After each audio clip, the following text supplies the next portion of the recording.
Jack Della Maddalena is still trying to get the UFC to have him compete on next week's UFC Fight Night. He had 2 cancellations this week. Sean Brady had a crazy thing happen with his, I believe his elbow, and there was like some sort of weird tumor thing happening with it, or some infection, like it is saying right here. And Sean Brady, the 15-1, previously undefeated guy with only 1 loss to number 3 Belal Muhammad. It was a really weird injury for Sean Brady. Then he had a short notice opponent come in and have a medical issue and had to get his brain checked out on short notice. I mean, some crazy events happening here, and unfortunate for Sean Brady and Josiah Harrell, but obviously it's also unfortunate for Jack Della Maddalena, who still has not fought since February of 2023, and before that fought in November. He's been very active inside of the UFC,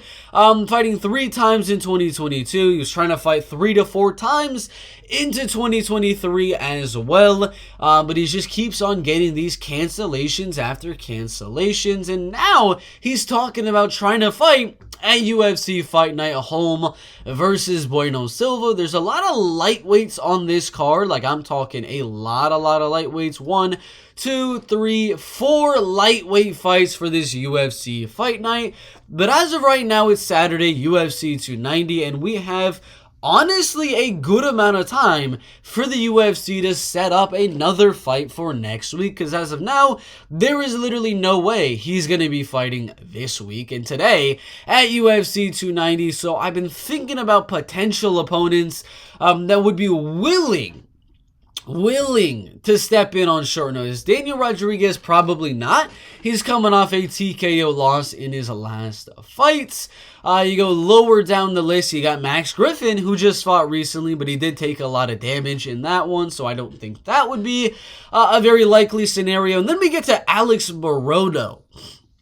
Alex Morono, who I do see as being a very viable option to potentially come in there on short notice and face Jack Della Maddalena. He's coming off a win on Tim Means. He beat Semmelsberger, David Zawada, Donald Cerrone, so many solid guys, and only lost a fluke knockout to Santiago Ponzinibbio, who, if you remember, let's go on to UFC 282 really quick. Who is Santiago supposed to fight? Robbie Lawler on the card, and my guy Alex Morono came in on very short notice to save that main card just a little bit. So if Alex Morono is able to do that and step in on Santiago, I'm sure he'd be willing to do the same here. Bryan Battle is another guy who we just saw on the Gabe Green one. Who is Gabe Green supposed to fight on this fight card? It was Jake Matthews on the UFC on ABC 4 fight card. That one got canceled due to a Matthews injury,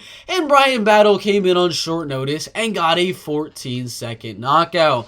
So those are 2 guys I really think. Joaquin Buckley's kind of out of the table. The man is very fat at this moment in time. I highly doubt he's going to be able to, but these 2 guys in Bryan Battle, as well as Alex Morono, guys kind of right outside of the top 15. Both guys with only 1 loss in their last 5 fights, and that are pretty close to being deserving of a top 15 fight in the UFC welterweight division. Both guys would make for entertaining matchups with Jack Della Maddalena. Alex Morono, Jack Della Maddalena would be a solid striking match, and Bryan Battle, Jack Della Maddalena also would be a solid striking match.